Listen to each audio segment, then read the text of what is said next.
What's going on, Aces? Welcome back to the channel.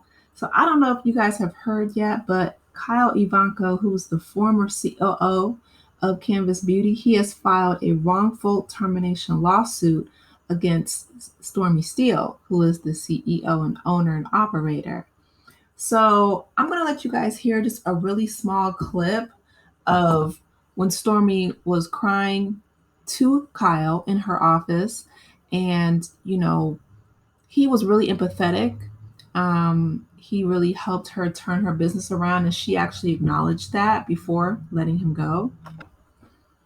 But I'll let you guys hear what they're talking about in this clip. And I took just a screenshot of it in the top left here. You make me cry. I mean it. You know, I'll never forget it. It was June 18th, 2022. I really woke up, everything just literally froze. If Canvas wasn't financially insanely strong, I would not have been able to keep going forward because I had to start at zero. And nobody knew. There was so many days I would wake up and I'd be like, I feel like I'm gonna leave, And it was just the reason why I didn't just quit. You was like, no, we ain't even gonna run like that. Let's fix these holes. I remember you pushed back a bit. Yeah, you was the you got first mad at me a person. few times. Yeah, I was like, wait a minute, I mean, you know what I'm saying? All this recovery that we're doing, all this building, all this product selling, it's truly to undo, what happened in the past. I know you want to help your family, and growing a company like this requires difficult decisions. And you and I, as leaders of this company, we have both an ethical responsibility and a legal responsibility to make the best decisions for Canvas. We cannot sit here and let other people take advantage of the company. No more. No more snakes. No more snakes in the garden. No more blinders. No more blinders. I always say that I'm so thankful for any experience that I have because it happened for me, not to me. And now in this season of Canvas 2.0, I'm so much better equipped to scale my company to the next level. And I would not have been had I not experienced everything I did before. And, I felt like I was just dying for so long. I want to feel like I'm living. I want to celebrate. I've seen such a character shift with you, too. And so much more strength, too. Yeah. I'm really proud of you for that. Because when I came on, it was a lot. We will be at a spot one day where we're selling $10 million a month. And I'm confident we can get there. But we have to get there properly. Yeah. And we have to make sure that every single piece of the pie is correct. Right. Break by break, slow and steady. Yeah. When I saw how much heart and soul you put into your products, into your company, into your family, I knew that's a good person. And I knew that's a good person that I wanted to work with for a while. Thank you. Okay, so you guys heard that, right? I was listening to what Stormi was saying versus what Kyle was saying. Kyle was using inclusive language, as leaders, as both of us leaders in this company, and he was saying we. Stormi was focused more so on I, and of course she was telling her story, and she does have a powerful story, a powerful narrative. But I feel like they were looking at things from two different angles, right? Kyle came in and he essentially put his heart and soul. He saw that, Stormi, you guys have heard her testimony, she made this product just from her own, personal ambitions and, dropping out of traditional college to go to cosmetology school. She was not encouraged by her mother, unfortunately.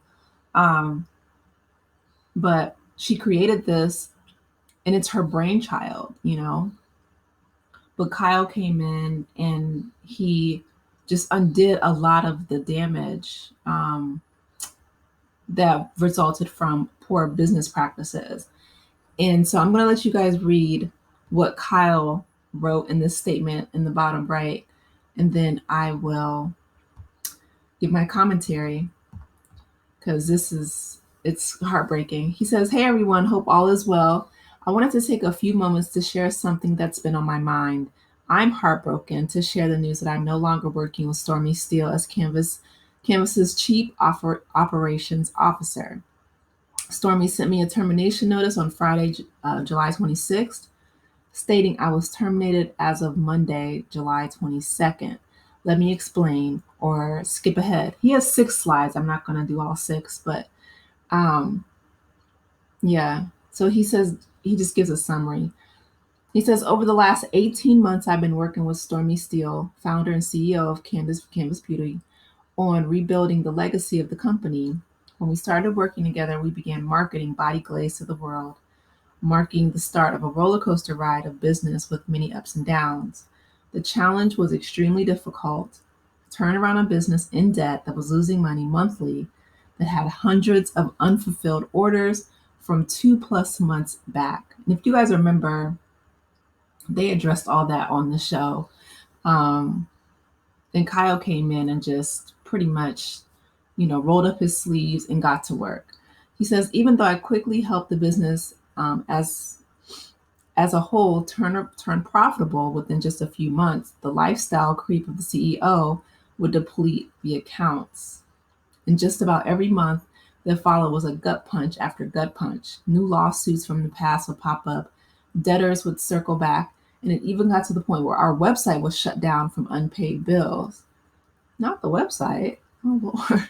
Holding out hope and seeing the vision for success so clearly in my head, I forewent my monthly retainer and lent Stormi and the business somewhere between $30,000 to $40,000.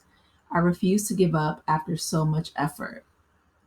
Wow, that's a huge sacrifice for an employee to make. And see, that's the thing, right? He was so invested into her company.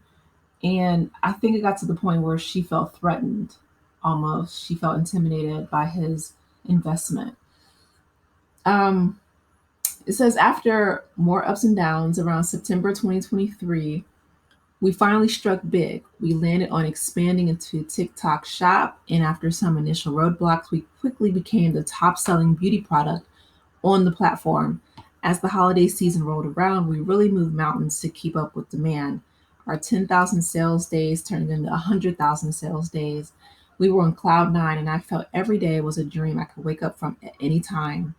Even though I was doing the job of 5 people, the kid inside of me was beaming with pride at becoming an executive at a beauty company, and arguably the fastest growing one in the world. I reaffirmed my beliefs in her and my wish for success of the company, regardless of if she chose to have me back. She said she'd reach out later in the week. On Tuesday, July 23rd, her lawyer reached out to me asking for a phone call to discuss Stormi and I parting ways, which was news to me. After explaining the situation of the last few days, how that officially parting ways was, I didn't feel comfortable talking to our legal team without representation of my own, which was really smart of him to do that. We hear that all the time, right? That we should always retain counsel, especially in legal matters. I didn't hear anything from them until Friday, July 26th. When Friday rolled around at the end of the day around 5 p.m. my time, I received an email from Stormi indicating that I had been terminated as of Monday, July 22nd, on the day that I had taken my leave of absence. In the same email, Stormi included a separation agreement that meant I'd sign away any claims I have for my share of unpaid profits, 7 figures. Wow. She really wanted him to sign away 7 figures. But that's so insulting. Any claims I have for ownership or equity, and my ability to speak openly about my experience working with Stormi and Canvas. Additionally, there was a portion of the agreement saying that I could not work in any other beauty products industry for 24 months, among many other things that could limit my career. All this in exchange for 1 month's pay. Again, that was just really insulting. And of course, he didn't sign. I'm glad that he's speaking out, and I feel like he does have a case, especially if he has a good employment lawyer. It's unfortunate. Stormi reminds me more and more of her mother, unfortunately. We see Miss Betty and how she treated Stormi, and it was not, from a place of support. I feel like when people, Miss Betty and Miss Wanda, when they feel threatened, when they feel intimidated or jealous even, that they go on attack mode. And I feel like that's what she's doing here with Kyle, right? He said that she said a lot of hurtful things and accused him of things. She wanted a full job description of what he did. And she said that, he was trying to make himself irreplaceable in her company. I feel like she was jealous of his business acumen. I feel like and the fact that he was able to come in and turn around her company better than she could, right? People like that, you want to hire people who are smarter than you, or who are, have strengths where, you may have weaknesses, right? But if you're not secure enough to realize that and see the greater vision, then it's going to be a threat. You're going to see that person as an essential threat to your company. I'm glad that Kyle is standing his ground. I'm glad he didn't sign that ridiculous non-compete paperwork. I'm glad that he's retained counsel, and I'm glad that he's going into business for himself. Like, instead of putting all of that time and energy into building up someone else's brand, absolutely take some time to build up your own platform. That's something I had to learn from moving, from academia, which I love working with the students. It was the politics and the bureaucracy of, academia as a whole, universities. But I was like, yeah, I'm sick of building up, their institutions. I want to focus on my own entrepreneurship journey. So anyway, you guys, but let me know your thoughts about what Kyle said in his statement. Do you think that Stormi's in trouble? I do. I think this is going to be interesting playing out, but I'll keep you guys updated. Please be sure to like the video, subscribe to the channel, and I will talk with you in the next one. Take care, Aces. Bye.